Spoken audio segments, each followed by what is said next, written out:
Debbie with Kip's Corner. Welcome back. I am super excited to get started on my next journal. And this journal is going to be really more in the style of what I would typically do for a journal. And I haven't done that for a little while. So I'm really excited. It's going to be a bird themed, nature/bird. And I am going to be using primarily, or one of the major kits that I'm going to be using is Tracy Fox's new Bumper Birds kit and the bird specimen tags. So those two definitely, plus she has some others that I'll be incorporating. Definitely the faux bird tea cards, and then perhaps some others as well as I go along. I'll add those, and I'll be sure to put links to all of them to her LoveJunkJournals Etsy shop. So yeah, this has been in my head for a little while. And so that's kind of why I'm excited to really begin to pull it into fruition and make it a reality. While I'm working on this journal, I also have another journal that I'm going to be working on that I got started a few months ago, and it's actually a custom journal. It's going to be a masculine nature-themed journal. And so that's really going to be a challenge for me because, that means no lace and frillies and prillies and, all of that fun stuff. And so I just have to kind of check myself as I go along and make sure whatever I'm doing to it is pretty masculine. Right now, this is the cover.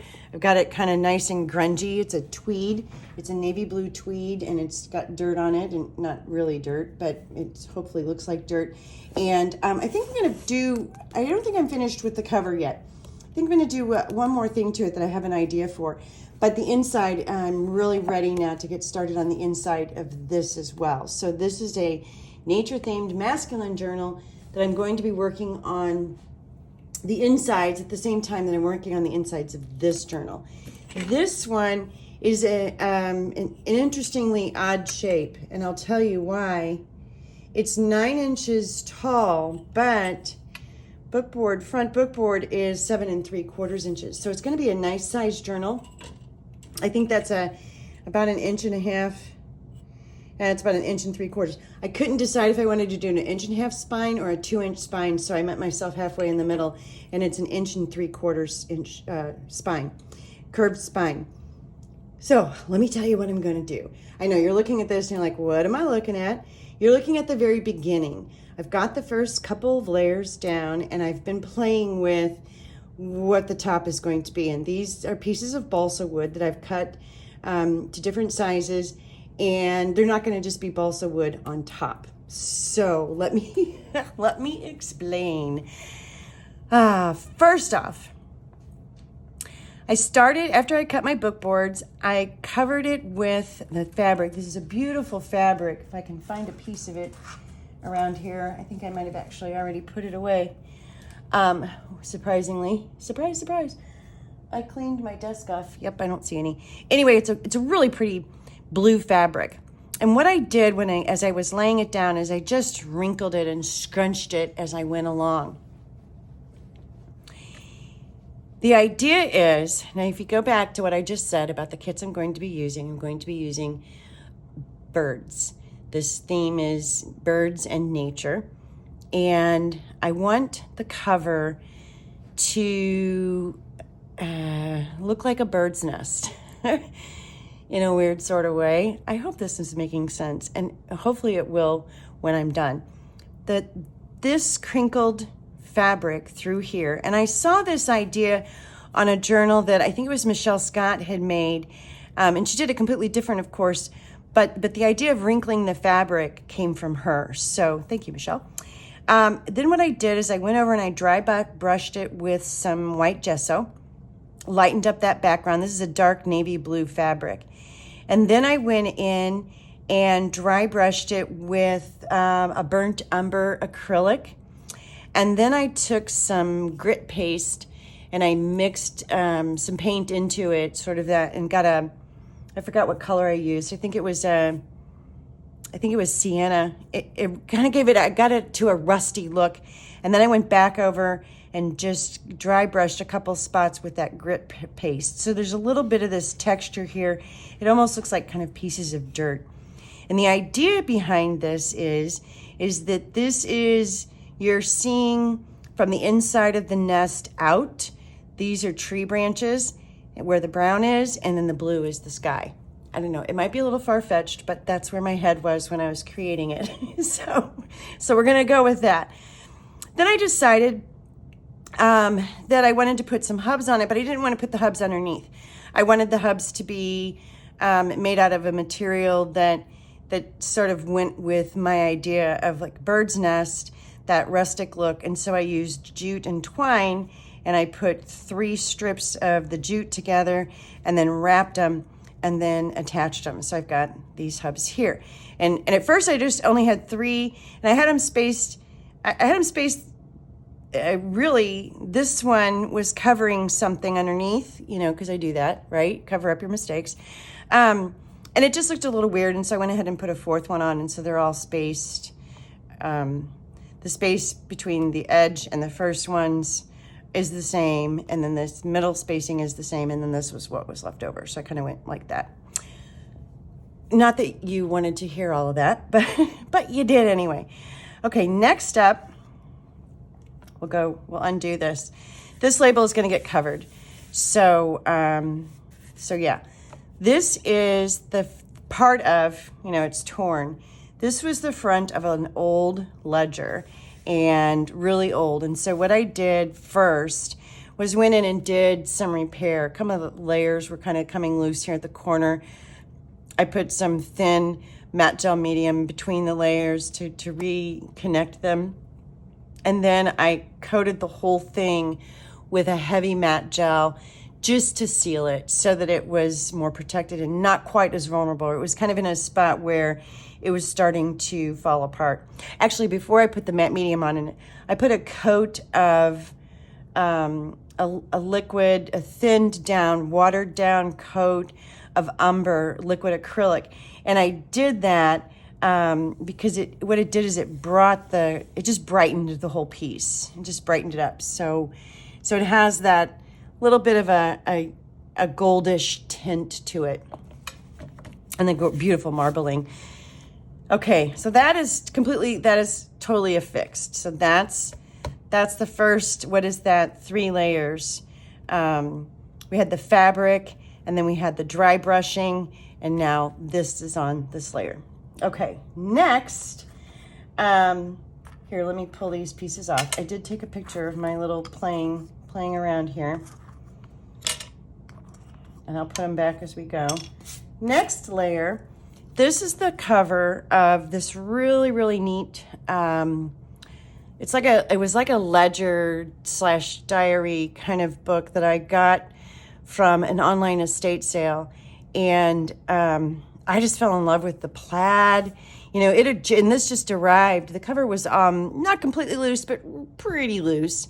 And it just arrived just this past week, and as soon as I got it, I was like, oh, I have to use that.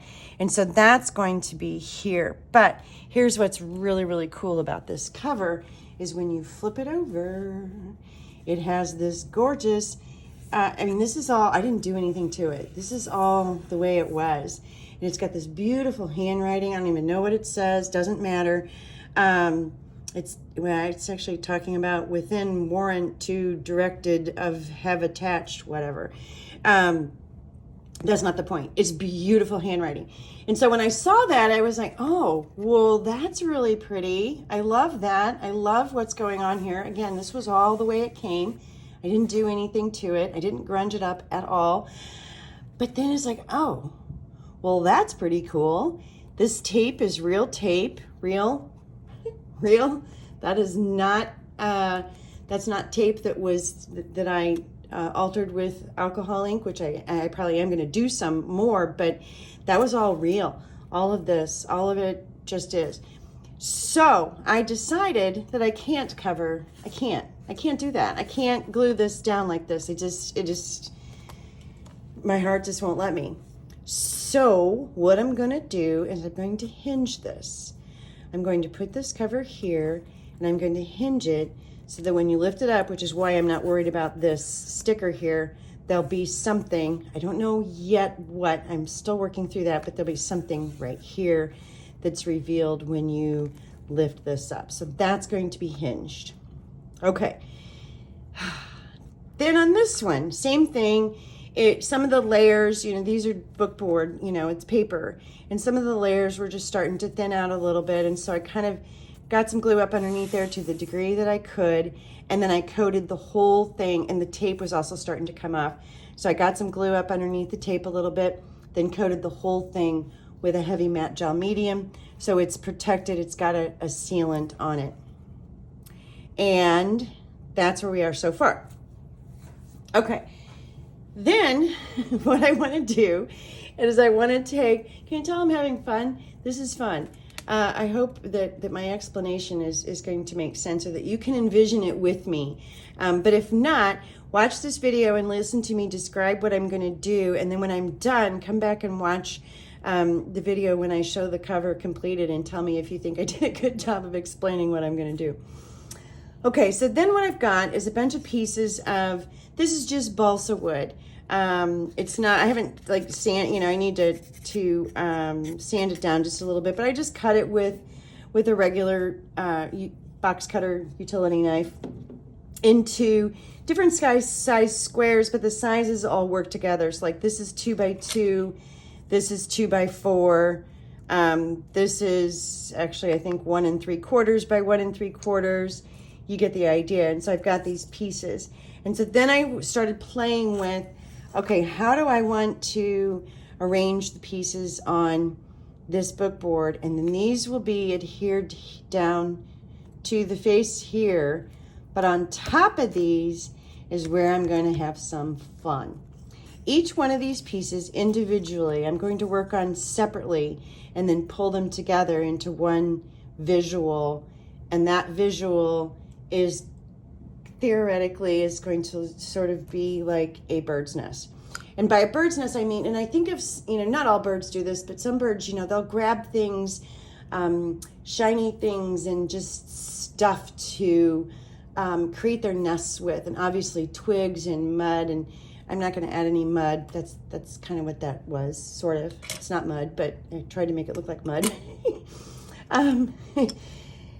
And so each one of these pieces I'm just going to play with. There's going to be texture on them. I'm going to be using textures, different mediums and fabric, and some rust pieces, and just different metals. And what I did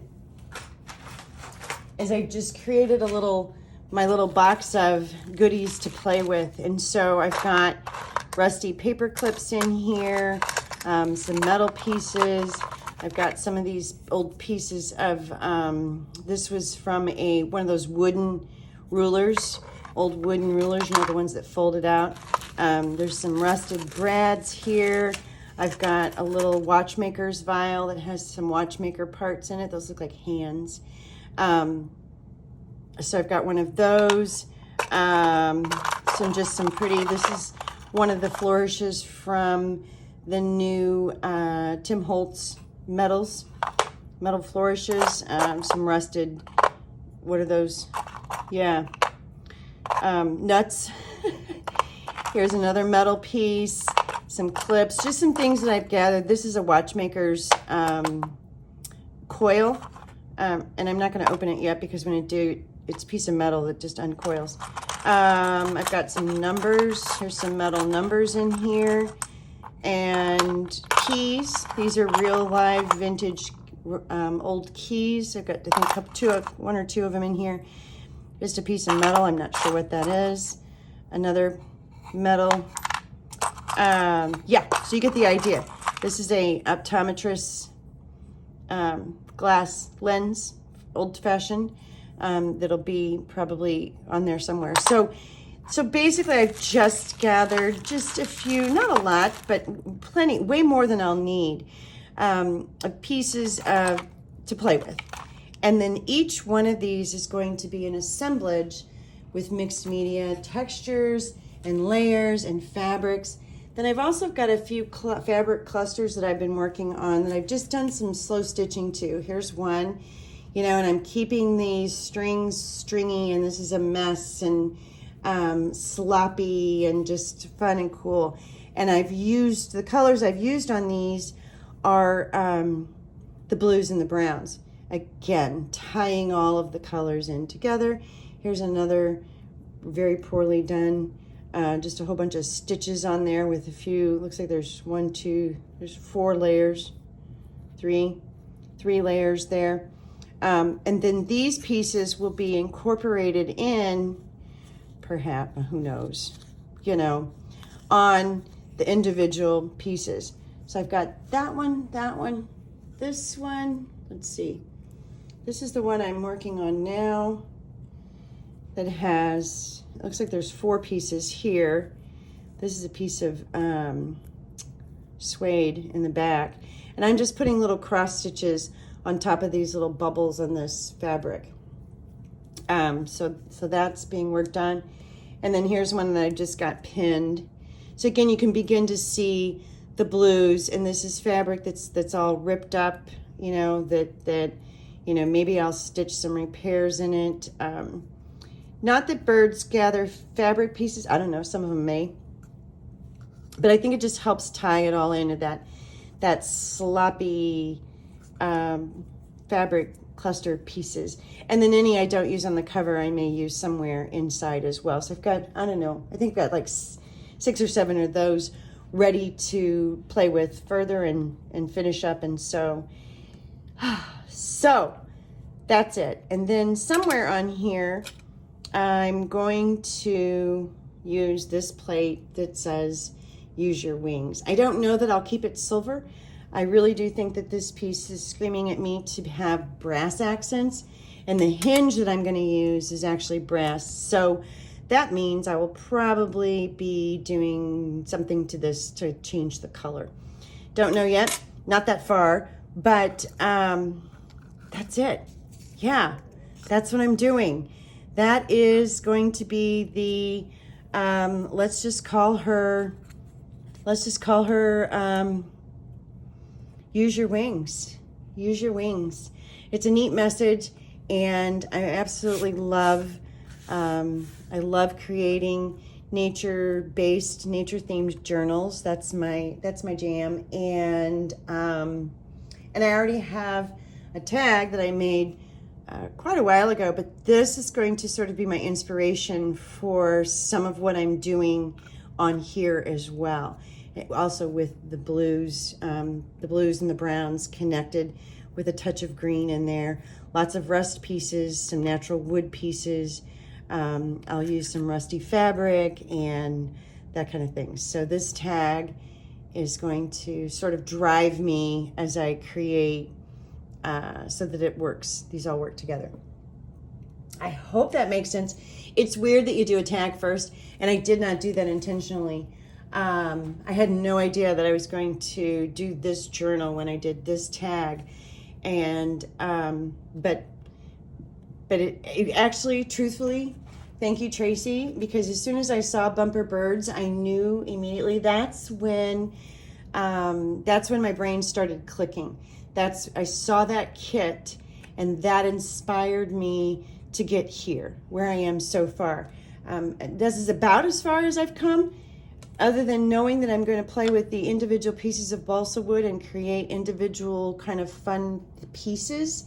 I don't know yet what those are going to look like, and I don't know what else I'm going to do, but yeah, that's it.